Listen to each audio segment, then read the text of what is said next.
श्री स्वामी समर्थ. स्वामी म्हणतात, माझ्या प्रिय मुला, या संदेशामध्ये तुला आज मी एक कथा ऐकवणार आहे. ही कथा तुझ्या आयुष्यात एक चमत्कार करेल. तुझा जर आमच्यावरती पूर्ण विश्वास असेल, तू आम्हाला मानत असशील, तर तू नक्की ही कथा पूर्ण ऐकल्याशिवाय जाणार नाही. माझ्या प्रिय बाळा, या कथेला तू आज पूर्ण ऐक. तुझ्या जीवनात मोठा चमत्कार घडेल. येत्या 10 मिनिटापर्यंत या कथेला न ऐकता सोडू नको. ही कथा तुझ्यासाठी वरदान ठरेल. तुझा विश्वास असेल तर या चॅनलला जरूर सबस्क्राईब करून घे. असेच धार्मिक आणि अत्यंत देवकृपेचे व्हिडिओ ऐकण्यासाठी या चॅनलला जरूर सबस्क्राईब कर. एका गावात भास्कर नावाचा एक मूर्तिकार राहत होता. तो आपल्या निपुण हातांनी सुंदर मूर्त्या तयार करून त्यांना शहरामध्ये विकत होता, ज्यावर त्याच्या कुटुंबाचा उदरनिर्वाह चालत होता. एके दिवशी भास्कर मूर्ती विकण्यासाठी शहरात गेला असताना एक भयावह अपघात झाला आणि त्याचा उजवा हात कापून गेला. भास्कर शिल्पकार होता. त्याच्या हातानेच त्या कुटुंबातील सर्वांसाठी अन्नपाण्याची व्यवस्था होत असे. पण अपघातानंतर आता काय, त्याच्या आयुष्यात एक भयंकर असा अंधार पडला. त्याला वाटत होतं की यापुढे त्याचं जीवन अत्यंत कठीण होणार आहे. काळ सरत गेला आणि नवरात्रीचे दिवस जवळ आले. भास्करला देवी मातेच्या विशेष मूर्त्या बनवायच्या होत्या, पण एक हात नसल्यानं त्याला ती मोठी चिंता लागून राहिली. राधा, त्याची पत्नी, त्याला पाहून म्हणाली, तुम्ही एवढे उदास का आहात? काळजी करू नको, माता सदैव आपल्या सोबत आहे. माता देवी नक्की आपल्याला काहीतरी मार्ग दाखवतील. उद्या आपण मंदिरात जाऊन देवीला नमस्कार करूया. भास्करला राधाचं म्हणणं पटलं आणि दुसऱ्या दिवशी ते दोघेही मातेच्या मंदिरात गेले. मंदिरात गेल्यावर भास्कर देवीपुढे हात जोडून उभा राहिला. राधा देवीला म्हणाली, माझ्या नवऱ्याबरोबर हे काय झालंय? आम्ही कोणतं पाप केलं ज्याची एवढी मोठी शिक्षा आम्हाला दिली? आता आम्ही आमचं घर कसं चालवू? सावकाराकडून कर्ज घ्यावं लागेल आणि घरसुद्धा सावकारकडे गहाण पडलं आहे. हे कसं फेडणार? भास्कर आणि राधा देवीला आपली व्यथा सांगून घरी परत आले. राधा उदास असल्यामुळे भास्कर म्हणाला, राधा तू काळजी करू नको, काही ना काही मार्ग नक्की मिळेल. एक हात नसल्याने काही फरक पडत नाही. आता मी एका हातानेच मूर्ती बनवेल. राधा म्हणाली, तुम्ही हे काय बोलत आहात? तुम्हाला माहिती आहे का, तुमचा एक हात नाहीये आणि हे विसरू नका. तुम्ही एका हाताने कशा मूर्त्या बनवणार? भास्कर म्हणाला, तू काळजी करू नको, देवी माता बघून घेईल. नवरात्रीचा पर्व आला आहे आणि भरपूर लोक माता देवीच्या मूर्त्या खरेदी करतील. जर मी घरात बसून रडत राहिलो तर काहीही होणार नाही. मला पुन्हा दुकानात जायला हवं. भास्कर पुन्हा स्वतःला धीर देऊन आपल्या दुकानाकडे निघून जातो. त्याच्या मनात ठरवतो की आजपासून कामाला सुरुवात करायची आहे, कारण नवरात्रीला जास्त दिवस राहिलेले नाही. त्याने नदीकाठ जाऊन माती आणली आणि मूर्ती बनवण्यासाठी सुरुवात केली. त्याला खूप त्रास होत होता. मूर्तीला आकार ठीक येत नव्हता. भास्कर हताश झाल्यावरही परत प्रयत्न करत राहिला. शेवटी हळूहळू त्याची मूर्ती तयार होत गेली, पण एका हाताने काम करण्यामुळे त्याला खूप वेळ लागला. भास्कर दुकान बंद करून घरी आला. राधा रागाने विचारते, काय झालं? अजून मूर्त्या तयार झाल्या नाहीत का? भास्कर म्हणाला, मी प्रयत्न करत आहे, पण मूर्ती काय अजून तयार झालेली नाही. राधा म्हणाली, लवकर मूर्ती बनवा, उद्या सकाळपर्यंतच वेळ आहे. जर मूर्ती तयार झाली तर ठीक आहे, नाहीतर खूप उशीर होऊन जाईल. सगळे लोक नवरात्रीसाठी मूर्त्या खरेदी करायला लागेल. भास्कर म्हणाला, तू काळजी करू नको, देवी माते आहे. दुसऱ्या दिवशी भास्कर मनामध्ये आशा बाळगून आपल्या दुकानाच्या दिशेने निघाला. त्याने देवीची मूर्ती पूर्ण करण्यास सुरुवात केली. संध्याकाळ झाली आणि मूर्ती तयार झाली. भास्कर देवीला प्रार्थना करून म्हणाला, हे माता, मूर्ती तयार झालेली आहे. आता या मूर्तीला बाजारात विकायला घेऊन जातो. ज्यावेळी एक छोटीशी लहान मुलगी भास्करच्या दुकानात त्याला भेटायला येते आणि भास्करला म्हणते, मला नवरात्रीसाठी देवी मातेची एक मूर्ती हवी आहे. कृपया ही मूर्ती मला द्या. माझ्याकडे पैसे नाही, पण जर तुम्ही मला ही मूर्ती दिली तर मी देवी मातेला सांगेन, ती तुमच्या सर्व समस्या दूर करेल. भास्कर विचार करत होता, ही छोटीशी मुलगी माझ्याकडे एवढी आशा ठेवून आली आहे. मी तिला रिकाम्या हाताने कसे पाठवू? पण जर मी ही मूर्ती दिली तर माझ्या घराचा खर्च कसा चालेल? तरीही भास्कर विचार करतो, ही कन्या देवी मातेचं रूप आहे. माझं संकट तर देवी माता दूर करेल. मी तिला ही मूर्ती देतो. भास्कर त्या मुलीला म्हणाला, मूर्ती बनवीन, ठीक आहे. भास्कर बोलला, मी दुसरी मूर्ती बनवून घेईल. भास्कर जेव्हा त्या मुलीच्या हातात ते मूर्ती देतो तेव्हा ती मुलगी अचानक मातेचं रूप घेते आणि मातेच्या रूपात परिवर्तित होते. भास्कर देवीला म्हणाला आणि पहिले तर तो पाहून थक्क होतो. तो पटकन देवी मातेच्या पायावर पडतो आणि म्हणतो, हे माता, तुम्ही या साधारण माणसाला दर्शन देऊन माझं जीवन सफल केलं. देवी माता म्हणाल्या, वत्स उठ, मी तुझी भक्ती आणि तुझा प्रामाणिकपणा पाहून प्रसन्न झाले आहे. तू कठीण परिस्थितीत देखील माझं नाव जपत राहिलास आणि तुला कोणताही फायदा न बघता एका मुलीची मदत केलीस. मी तुझ्यावर खूप प्रसन्न आहे. पुत्र, मी तुला एक वर देतो की ज्या मातीला पण तू आपल्या हातानं स्पर्श करशील ती जादूची माती होईल आणि तू त्या मातीमध्ये मनामध्ये जो काही आकार घेशील ते आकार आपोआप त्या आकारामध्ये बनेल. त्यामुळे तुला तुझ्या एका हाताने मूर्ती बनवायची गरज नाही. भास्करच्या डोळ्यातून अश्रू वाहू लागले. देवी मातेचा धन्यवाद मानतो. देवी माता पुढे म्हणाल्या, पुत्र, या शक्तीवर तू कधीही घमंड करू नको आणि जर तुला कधीही एखादा गरजू व्यक्ती दिसला तर त्याची मदत नक्की कर. हे बोलून देवी माता अदृश्य झाल्या. वरदान मिळाल्यावर भास्करला असं वाटू लागलं की त्याचे दोन्ही हात परत आले. भास्कर जादूच्या मातीला स्पर्श करत होता आणि मनामध्ये आकार देऊन मूर्ती बनवू लागला. आता त्याला जास्त कष्ट करायला लागत नव्हते. तो प्रत्येक दिवशी वेगवेगळ्या प्रकारच्या मूर्त्या बनवत होता आणि बाजारात विकत होता. त्याने बनवलेल्या मूर्त्या इतक्या आकर्षक आणि सुंदर होत्या की भास्करच्या मूर्त्या विकत घेण्यासाठी मोठमोठ्या रांगा लागत होत्या. लोक दूरदूरून त्या मूर्ती खरेदी करण्यासाठी येत होते. भास्कर देवीच्या मातेच्या आशीर्वादामुळे त्याचे दिवस बदलू लागले. भास्करचं सगळं कर्ज संपलं आणि भास्करची बायको राधा आता खूप खुश राहू लागली. भास्करला कोणत्याच गोष्टीची कमी भासत नव्हती. रोज आपल्या मनात कल्पना करून जादूच्या मातीतून मूर्त्या बनवत होता, त्यांना विकत होता आणि त्याचं जीवनशैली हे चालू होतं. एके दिवशी एक व्यक्ती भास्कर जवळ आला आणि म्हणाला, भास्कर, तू माझी मदत करू शकाल का? मी ऐकलं आहे की तुमच्याकडे एक चमत्कारी शक्ती आहे. जो तुम्ही मनामध्ये मूर्ती आणाल ते पूर्णपणे त्या कलाकृतीची होते. ती मूळतः आपोआप निर्माण होते. भास्करने उत्तर दिले, हो, तुम्ही बरोबर ऐकलं आहात. त्या व्यक्तीने मला एक चमत्कारी शक्ती देऊ शकता का? बघा, तुम्ही नाही म्हणू नका. माझ्या आईचा काही दिवसापूर्वी स्वर्गवास झाला आहे आणि तिच्यावर मी खूप प्रेम करत होतो. माझ्याकडे तिचा एकही फोटो नाही. ती फक्त माझ्या मनामध्ये आहे. जर तुम्ही मला शक्ती दिली तर मी माझ्या मनाने विचार करून तिची मूर्ती तयार करू शकेल, जी मी नेहमीच माझ्याजवळ ठेवू शकेन. तुम्ही विचार करा, नाही म्हणू नका, कारण माझ्याकडे फक्त हा एकच उपाय आहे. भास्कर विचार करू लागला, मी या अनोळखी व्यक्तीवर विश्वास ठेवून माझी ही शक्ती देऊ का? पण जर मी याच्यावर हे विश्वास ठेवून माझी शक्ती दिली तर मला अडचणसुद्धा होऊ शकते. हा व्यक्ती मला आयुष्यात आणि माझ्या पुढील भविष्यात खूप त्रासदायक होऊ शकतो. मी तरी आजपर्यंत या शक्तीचा कधी चुकीचा वापर नाही केला, पण हा व्यक्ती या चुकीचा वापर करू शकतो. हा व्यक्ती खरंच या शक्तीसाठी योग्य असेल काय? हा व्यक्ती या शक्तीचा चुकीचा वापर करेल काय? या व्यक्तीने जर या शक्तीचा चुकीचा वापर केलाय तर याचा पाप कोणाला लागेल? हा व्यक्ती मला माझी शक्ती परत देणार की नाही? जर याने ही शक्ती मला परत दिली नाही तर माझ्या कुटुंबाचं पुन्हा काय व्हायचं? एवढा विचार भास्कर करू लागला आणि विचार करून मी या अनोळखी व्यक्तीवर विश्वास ठेवून माझी शक्ती देऊ का? पुन्हा हाच प्रश्न त्याला पडला.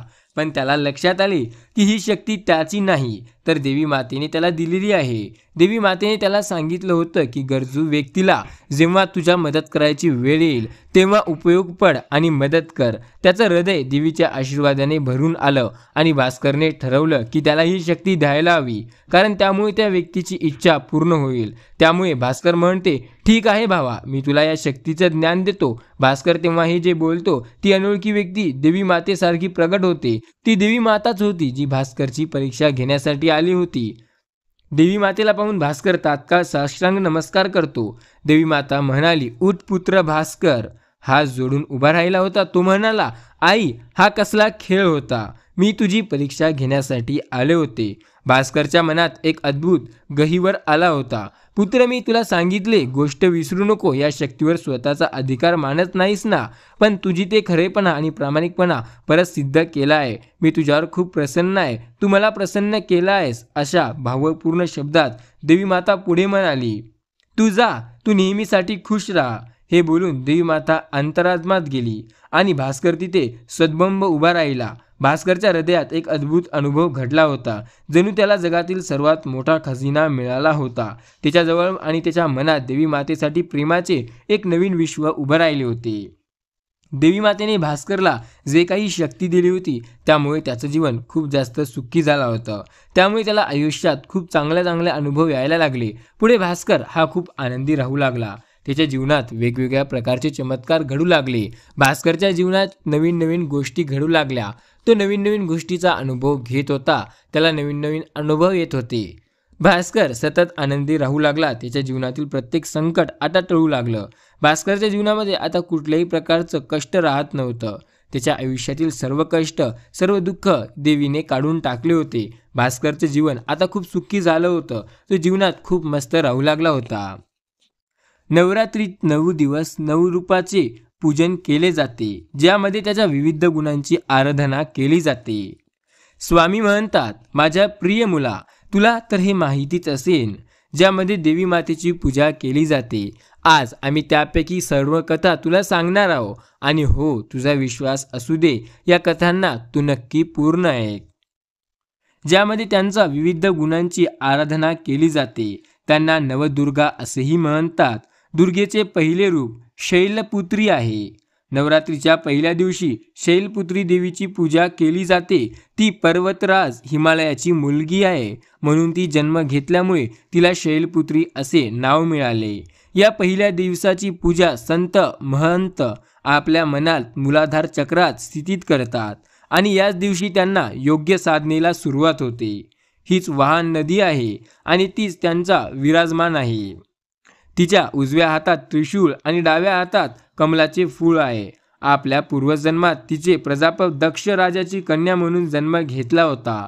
ज्यावेळी तिचे नाव सती असे होते. तिचा विवाह भगवान शंकराशी झाला होता. एकदा राजा प्रजापतीचा मोठा यज्ञ केला.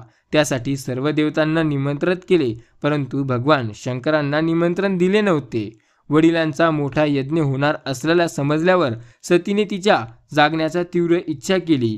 तिथे तिचे जाण्याची इच्छा भगवान शंकराजवळ व्यक्त केली, पण शंकराला तिने सांगितले की प्रजापती दक्ष काही वास्तव्यात त्यांच्यावर नाराज आहेत आणि त्यांनी तिच्यासाठी निमंत्रण केलेले नाही. शंकराने समजावून सांगितले तरीही सतीचे व्याकुळ झालेले मन काही ऐकत नव्हते. तिच्या वडिलांचा यज्ञ पाहणे आणि आपली आई बहीण यांना भेटण्यासाठी ती अगदी बेचैन झाली होती. तिचा आग्रह पाहून तिचा यज्ञासाठी जाण्याची परवानगी दिली. सती वडिलांच्या घरी गेल्यावर तिचा कोणत्याही कडूने स्वागत केले नव्हतं. तिला आदराची वागणूक मिळाली नाही आणि भगवान शंकराबद्दल अपमानास्पद शब्द तिच्या कानावर पडले. शंकराचा अपमान सहन न झाल्याने त्यामुळे सतीच्या मनात क्रोध निर्माण झाला. तिला राग आला, कारण तिथे शंकराची पत्नी होती आणि तिचे पती हे तिरस्कार भावनेने स्पष्ट दिसत होते. हे सर्व पाहून ती संतापली आणि तिला जाणवले की भगवान शंकरांनी सांगितले ते योग्य होते. ती त्यांच्या अपमानामुळे दुःखी झाली आणि यज्ञात स्वतःला समर्पित केले. याची माहिती भगवान शंकराला मिळाल्यावर त्यांनी लगेच आपल्या गणांना पाठवून प्रजापतीचे संपूर्ण यज्ञ उद्ध्वस्त केला. सतीने पुढे जन्मात शैलराज हिमालयाच्या कन्येच्या स्वरूपात जन्म घेतला. यावेळी शैलपुत्री म्हणून नावारूपाला आली. पार्वती आणि हेमवंती हे तिचे नाव आहेत. शैलपुत्री देवीचा विवाह देखील भगवान शंकराशी झाला आणि या जन्मही ती भगवान शंकराची अर्धांगिनी बनून राहिली. म्हणून नवदुर्गापैकी प्रथम शैलपुत्री दुर्गेचे महत्त्व आणि शक्ती अनंत आहे असे म्हणतात. नंबर 2. मित्रांनो, नवरात्रीमध्ये 9 दिवसांच्या 9 शक्तींची पूजा आराधना केली जाते. ब्रह्मचारिणी हे देवीचे दुसरे रूप आहे, ज्याची पूजा नवरात्रीच्या दुसऱ्या दिवशी केली जाते. देवीने ब्रह्मात लीन होऊन कठोर तपश्चर्या केली, म्हणून तिला ब्रह्मचारिणी असे नाव देण्यात आले. मातेचे हे रूप तपस्विनीचे आहे, म्हणजेच तपश्चर्या करणारे तिचे रूप अतिशय देखणे तेजस्वी आणि भव्य आहे. मातेच्या उजव्या हातात नाम जपण्याची जपमाळ आणि डाव्या हातात कमंडल आहे. ती पांढरी वस्त्रे परिधान करते, ज्यामुळे तिच्या रूपात एक अलौकिक तेज निर्माण होतो. तिच्या उपासनेने आपल्या सर्व काही इच्छा पूर्ण होतात असं म्हणतात. तिची आराधना केल्याने तप, संयम, त्याग, राग, सद्गुण प्राप्त होतात. ब्रह्मचारिणी मातेच्या कृपेने संयमाची प्राप्ती होते, ज्यामुळे व्यक्ती अत्यंत कठीण परिस्थितीही आपल्याला कर्तव्यापासून विचलित होत नाही. तिचा विजय प्राप्त होतो. तिचा पूर्णपणे जो आपल्याला पूर्वजन्मात हिमालय राजाची घरी कन्या म्हणून जन्माला आली होती. नंतर देवऋषी नारद मुनींनी तिला भगवान शंकराची पत्नी म्हणून मिळवण्यासाठी कठोर तपश्चर्या करायला सांगितली. या कठीण तपश्चर्येमुळे तिला तपश्चरिणी म्हणजेच ब्रह्मचारिणी असे नाव मिळाले आहे. तिने 1000 वर्ष फळे खाऊन तपश्चर्या केली. तप करताना तिला ऊन आणि पावसाचा भयानक त्रास सहन करावा लागला. तिने कितीतरी 1000 वर्ष ही तपश्चर्या केली होती. या मातेच्या रूपाला अत्यंत महत्त्वाचं मानलं गेलेलं आहे. सदैव या रूपाची पूजा केली जाते आणि आजही लोक या रूपाची पूजा करतात. माता सदैव आपली साथ देतात. फक्त मातेचे नामस्मरण करा, सोबत मातेची भक्तीही करा. नवरात्रीमध्ये हे खूप जास्त शुभ मानले जाते. जवळपास तिने 3000 वर्षापर्यंत जमिनीवर पडलेले बेलपत्र खाऊन दिवस काढले.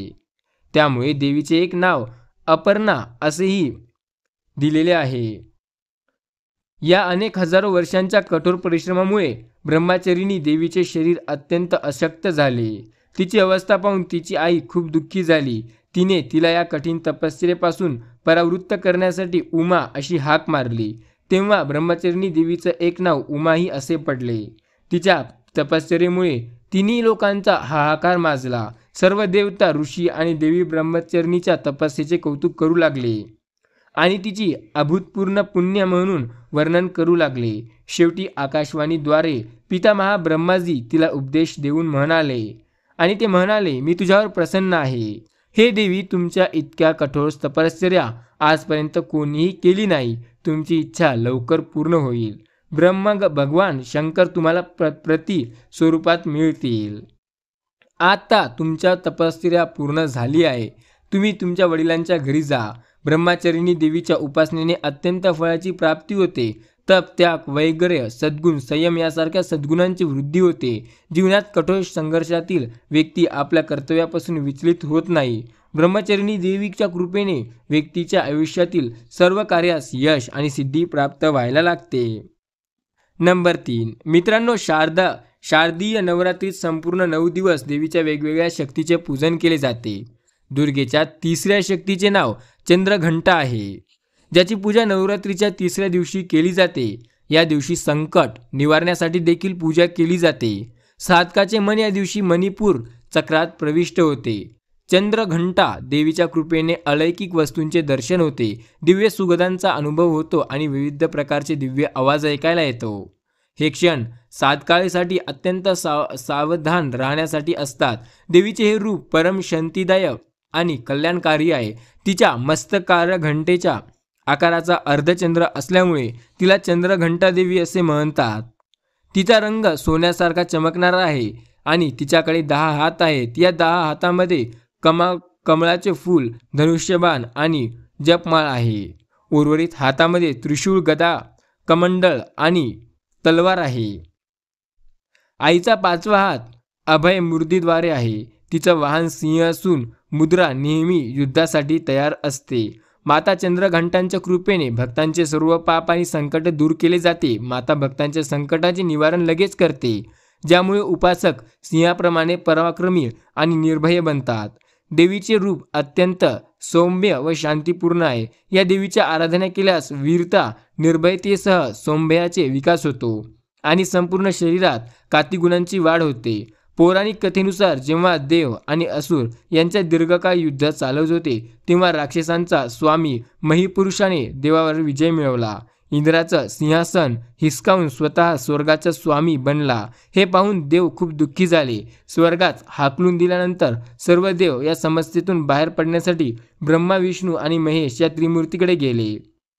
तेथे जाऊन सर्व देवांनी असुराने केलेल्या अत्याचाराबद्दल आणि इंद्र, चंद्र, सूर्य, वायू व इतर देवांच्या झालेल्या अन्यायाबद्दल ब्रह्मा, विष्णू आणि महेश या तिन्ही यांना सांगितले. इंद्राने देवाला सांगितले की महिषासुरच्या अत्याचारामुळे स्वर्गात आणि पृथ्वीवर फिरणे अशक्य झाले आहे. हे ऐकून ब्रह्मा, विष्णू, शिवशंकर खूप क्रोधित झाले. त्यावेळी 3 देवांच्या तोंडातून एक ऊर्जा बाहेर पडली. देवतांच्या शरीरातून निघालेली ऊर्जा त्या ऊर्जामध्ये मिसळ आणि 10 ते 3 दिशांना पसरू लागली. मग तिथे एका मुलीचा जन्म झाला. भगवान शंकराने नंतर त्या देवीला आपला त्रिशूळ दिला आणि भगवान विष्णूनेही देवीला सुदर्शन चक्र दिला.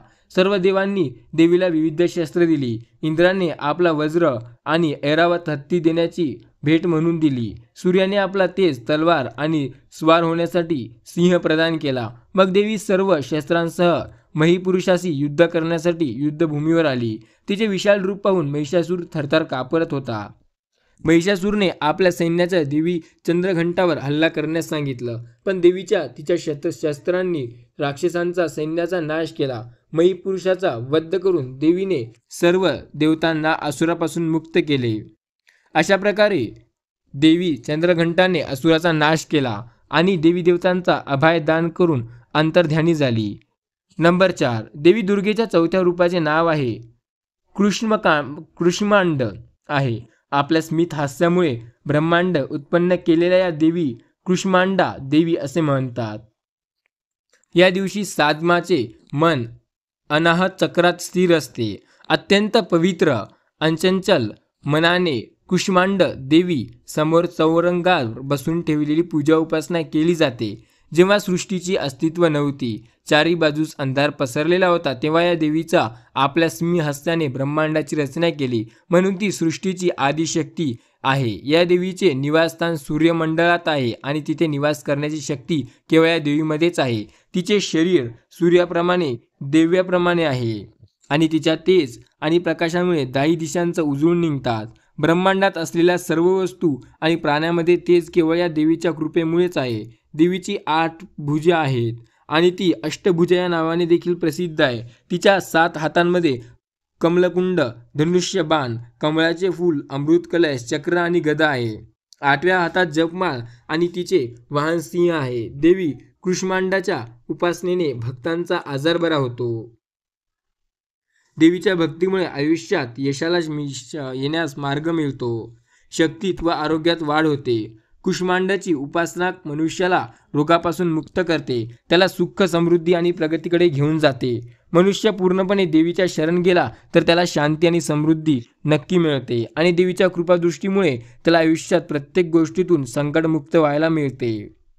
देवीच्या 9 दिवस रूपामुळे तिला नवदुर्गा असे म्हटले जाते.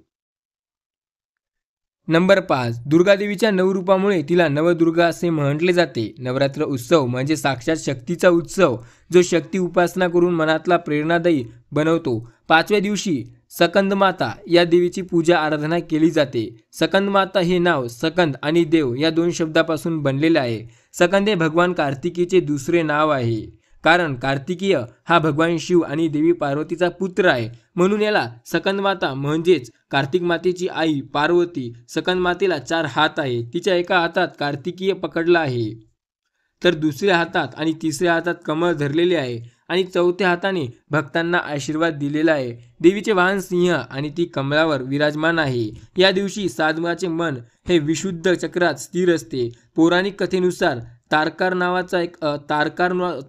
नावाचा एक असुर राक्षस होता, ज्याने ब्रह्मांडात पूर्णपणे तपश्चर्या नष्ट केली होती आणि अमर होण्याचे वरदान मागितले होते. परंतु ब्रह्मदेवाने सांगितले की मृत्यूपासून कोणीही सुटू शकत नाही, असे सांगून वरदान देण्यास नकार दिला. तेव्हा तारकासूरने भगवान शिव आणि देवी पार्वतीच्या मुलाकडे मृत्यू मागितला, कारण त्याला असे वाटले की भगवान शिव सर्व गोष्टीपासून अलपीप आहेत, तपस्या करत आहेत आणि त्यांना याबद्दल काहीही माहीत नाही. तारकासुराने राक्षसात ब्रह्मांड नष्ट करण्यास सुरुवात केली. सर्व देवी देवता भगवान विष्णूकडे मदत मागण्यासाठी गेले. तेव्हा भगवान विष्णू म्हणाले, या सर्वांचे कारण तुम्हीच आहात. तुम्ही सर्व देवदेवतांच्या दक्षता यज्ञासाठी गेले नसता तर सतीने आपला देह अग्नी समर्पित केला नसता, भगवान विष्णू देवांना समर्पित केला नसता. पार्वतीबद्दल सांगताना की देवी पार्वती ही सतीचा अवतार आहे आणि राजा हिमालयाची कन्या आहे. मग नारद मुनी माता पार्वतीकडे जातात आणि मातेकडून कठोर तपश्चर्या करून भगवान शिवाला हे रूपात प्रसन्न करण्यासाठी सांगतात. हजारो वर्षाच्या कठीण परिश्रमानंतर ते पूर्णपणे यामध्ये यशस्वी होतात. त्यांना या गोष्टीकडून काहीही माहिती नसते, पण त्यांची पूजा करतात. मंडळाची आदिशक्ती देवी असल्यामुळे तिच्या भक्ताला अलौकिक तेज प्राप्त होते. यामुळे सर्व काही त्यांच्या मनासारखं होते. सुख समृद्धी तर मिळतेच, सोबत त्यांना बऱ्याचपैकी आयुष्यात संकटे दूर होतात. आपले सर्वस्व वाहून देतो. लक्षात ठेवा, प्रसन्न होऊन त्यांच्या सर्व मनोकामना पूर्ण करते. देवीच्या उपासनेने धर्म, अर्थ, काम, मोक्ष या चारही पुरुषार्थाची प्राप्ती होते. कात्यायनी अमाप फलदायी आहे. देवीचे रूप हे भव्य आहे. तिचं वर्ण सोनेरी आहे. तिला 4 भुजे आहेत. देवीच्या उजव्या हाताले बाजूकडे वरचा हात अभयमुद्रा आणि खालच्या हातातलं वर मुद्रा आहे. डावीकडे वरच्या हातावर तलवार आणि खालच्या हातात कमळाचे फूल आहे. तिचे मान सिंह आहे. दुर्गेचे नाव कात्यायनी कसे पडले यामागे एक पौराणिक कथा आहे. कत नावाचा एक प्रसिद्ध महर्षी होता. त्यांना कात्या नावाचा पुत्र झाला. या कात्याच्या गोत्रात प्रसिद्ध महर्षी कात्या नावाचा जन्म झाला. त्याने अनेक वर्ष भगवतीचा कठोर तपस्या केली. भगवतीने त्याला घरी जन्म घ्यावा अशी त्याची इच्छा होती. भगवतीने त्याच्या या प्रार्थनेचा स्वीकार केला आणि त्याच्या क्रूरात जन्म घेतला. काही काळानंतर जेव्हा महिषासुराचा अत्याचार पृथ्वीवर वाढला, तेव्हा त्याचा नायनाट करण्यासाठी ब्रह्मा, विष्णू आणि महेश या तिन्ही देवतांनी आपल्या तेजाचा एक अंश काढून दिला आणि त्यातून हे रूप तयार झाले असे म्हणतात. नंबर 7. नवरात्रीच्या 7व्या दिवशी माता कालरात्री देवीची पूजा केली जाते. नवदुर्गामध्ये माता कालरात्री देवी ही 7वी दुर्गा मानली जाते. या दिवशी साधकाचे मन 6 चक्रात स्थिर झालेले असते. साधकाची ब्रह्मांडाची समस्त दरवाजे उघडू लागतात.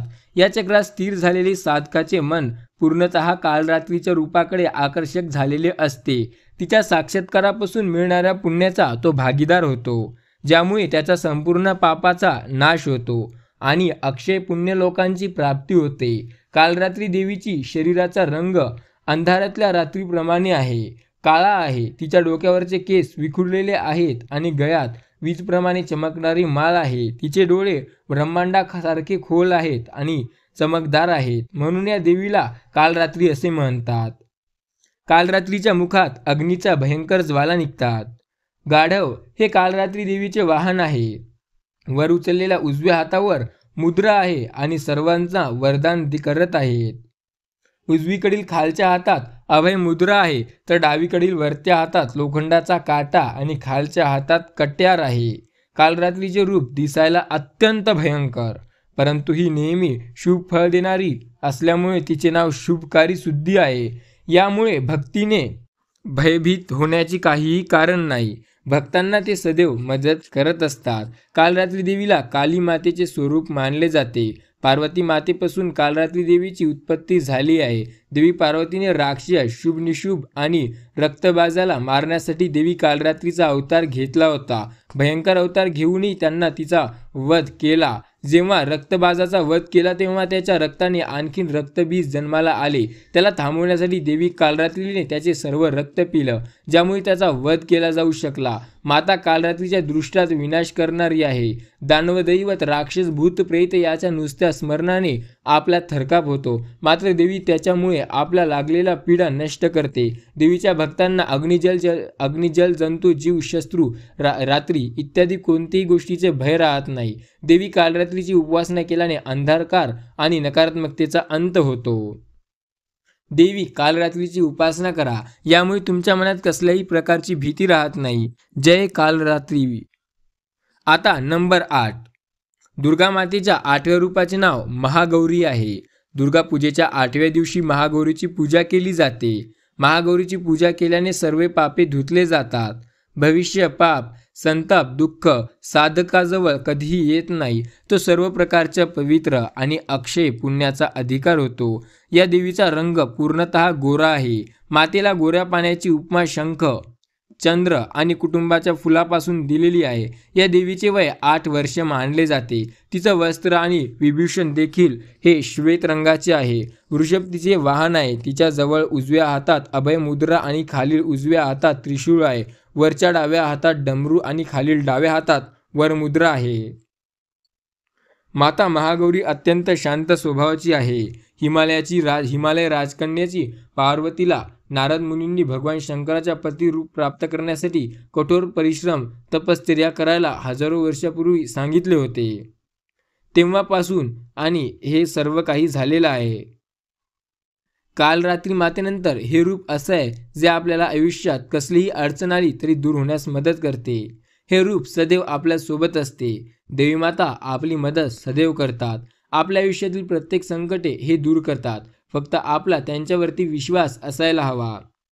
आपला जर त्यांच्यावरती विश्वास असेल तर हे आपली नक्की प्रत्येक समस्या दूर करतील. फक्त विश्वास ठेवायला हवा. जर विश्वास असेल तर आपल्याला कसल्याही काळात मदत करतील. देवी माता ह्याचे अनंत उपकार आपल्यावर होतील. देवी हे सत्यात आहे. आपण जर देवीचे नामस्मरण करू, एखादं वर किंवा एखाद्या प्रकारचं आपण देवीला कोणत्याही प्रकारची मागणी घालू तर देवी ते नक्की पूर्ण करते. देवीला तुम्ही कुठल्याही प्रकारचे मागणी घाला, देवी ते पूर्ण करते.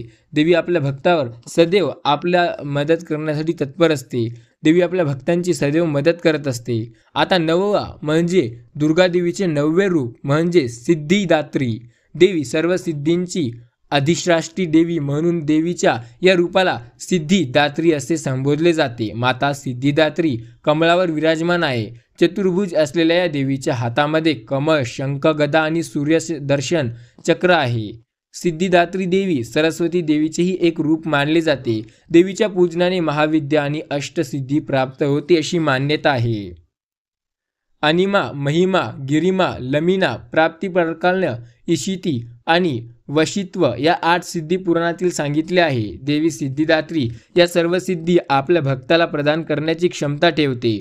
भगवान शंकराला देवीच्या कृपेने या सर्व सिद्धी प्राप्त केल्या होत्या. याशिवाय देवीचे अर्ध शरीर देवीसारखं झाले होते आणि या शरीरामुळे ते अनेक लोकांना मुक्ती मिळवून देत होते आणि या कारणामुळे त्यांना लोक अर्धनारी नटेश्वर या नावाने ओळखतात. नवमीला तांदळाची खीर नैवेद्य म्हणून अर्पण करावा. देवीच्या पूजनाने यश, बळ आणि धनप्राप्ती होते असे म्हटले जाते. देवी आपल्या भक्तांच्या सर्व मनोकामना पूर्ण करते असे सांगितले जाते. तसेच नवरात्रीची सांगता सिद्धिरात्री देवीची पूजनेने होते असल्यामुळे या देवीच्या कुमारीच्या पूजनालाही अत्यंत शुभ आणि साधारण महत्त्व प्राप्त आहे. यामुळे सर्व इच्छा प्राप्त होतात. पूजन, मान करावे आणि नवरात्रीच्या विशेष व्रताची सांगता करावी असे मानले जाते. तुम्ही या देवीच्या नवरात्रीला काहीतरी व्रत केलं असेल, तुम्ही देवीकडे काहीतरी इच्छा नक्कीच मागली असणार. देवी तुमची प्रत्येक इच्छा पूर्ण करो हीच मातेच्या चरणी आमची प्रार्थना आहे. आणि तुम्ही हा संदेश पूर्ण ऐकत आहात त्यामुळे या संदेशाला एक लाईक अजून जरी केलं नसेल तर नक्की करा. कमीत कमी या संदेशाला 5 लोकांपर्यंत शेअर करा. नक्की तुमच्या आयुष्यात त्याने सकारात्मक प्रभाव घडेल. तुमचा विश्वास असेल तर तुम्ही नक्की करा आणि एकदा कमेंटमध्ये जय माता दी, जय अंबे मात की आणि श्री स्वामी समर्थ असं जरूर टाईप करा. तुमच्या आयुष्यातील सर्व संकटे येत्या काही काळात दूर होतील. स्वामी समर्थ म्हणतात, माझ्या प्रिय मुला, तुझ्यासाठी मी काहीही करायला तयार आहे. फक्त तू माझ्यावर विश्वास ठेव. जेव्हा तू माझ्यावरती विश्वास ठेवशील तेव्हा मी तुझे सर्व दुःख, कष्ट दूर करेन. घाबरू नकोस, काळजी करू नकोस. मी सदैव तुझ्या पाठीशी आहे. मी सदैव तुझी साथ देत होतो आणि तुझी साथ अशीच देत राहणार आहे. श्री स्वामी समर्थ एकदा जरूर टाईप करा. तुमची सर्व इच्छा पूर्ण होईल. श्री स्वामी समर्थ महाराजांच्या आशीर्वादाने जीवनात वेगवेगळ्या प्रकारचे चमत्कार घडतात. आपल्या सर्व समस्या या आपोआप दूर व्हायला सुरुवात होते. स्वामीवरती विश्वास ठेवा, कारण स्वामी सदैव आपल्या पाठीशी आहेत. स्वामी सदैव आपली साथ देत आहेत. श्री स्वामी समर्थ म्हणा, सर्व दुःख दूर होतील. स्वामी आपली साथ हे नक्की देतील. स्वामी अनंत आहेत, ते आपल्या सोबत आहेत. श्री स्वामी समर्थ, श्री स्वामी समर्थ या नामाचा जप करा. स्वामी आपली साथ कालही देत होते. स्वामी आपली साथ आजही देतच आहेत आणि आपली साथ स्वामी उद्याही देणार हे नक्की आहे. फक्त त्यांच्यावर विश्वास असायला हवा. स्वामी आपल्या सोबतीला आहे. आपल्याला काळजी करण्याची गरज नाही. भिवू नको, स्वामी सदैव आपल्या पाठीशी आहे. स्वामी आपल्या मदतीसाठी नेहमी तत्पर असतात. स्वामी आपली मदत नेहमी करतात. फक्त आपला स्वामीवरती विश्वास पाहिजे. स्वामी या ब्रह्मांडाचे मालक आहेत. ते आपल्यासाठी नेहमी काहीही करायला तयार होतात. फक्त त्यांच्यावर विश्वास ठेवा आणि श्री स्वामी समर्थ म्हणा. जेव्हा तुम्ही श्री स्वामी समर्थ या नामावरती विश्वास ठेवाल तेव्हा सर्व काही तुमच्या मनाप्रमाणे व्हायला सुरुवात होईल. सर्व काही मनाप्रमाणे होईल. फक्त स्वामीवरती विश्वास ठेवा. ते आपली साथ कालही देत होते. ते आपली साथ आजही देत आहेत आणि उद्याही देत असतील.